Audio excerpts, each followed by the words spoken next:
FIFA র্যাঙ্কিংয়ের ৭৮ ধাপের বিশাল ব্যবধানটা মাঠের ফুটবলে ঠিক কতটা প্রকট হতে পারে তার প্রমাণ দিয়েছে স্বাগতিক ভিয়েতনাম।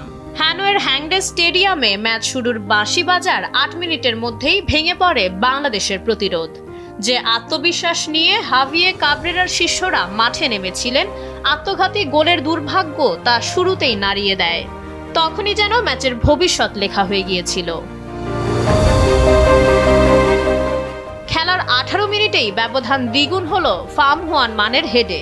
গোলরক্ষক শ্রাবণ কয়েকটা দারুণ সেভ করলেও রক্ষণ ভাগের ঢিলেঢালা ভাব তাকে বারবার পরীক্ষায় ফেলেছে।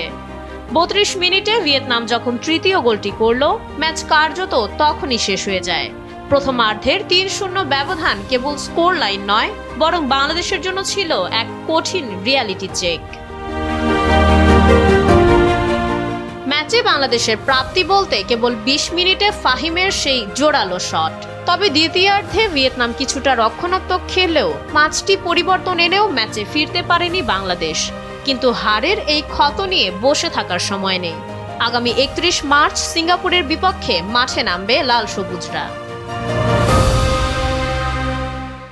ভিয়েতনামের বিপক্ষে এই বড় হার কি সিঙ্গাপুর ম্যাচের আগে সতর্কবার্তা?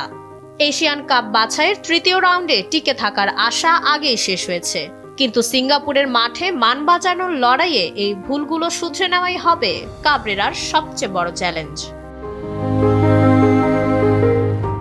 স্বপ্ন আর বাস্তবতার মাঝখানের শূন্যস্থানটা দীর্ঘ। ভিয়েতনাম আমাদের চোখে আঙুল দিয়ে দেখিয়ে দিল কোথায় আমাদের খামতি। এখন দেখার বিষয় ৩১ মার্চ সিঙ্গাপুরের বিপক্ষে বাংলাদেশ এই ধাক্কা সামলে ঘুরে দাঁড়াতে পারে কিনা।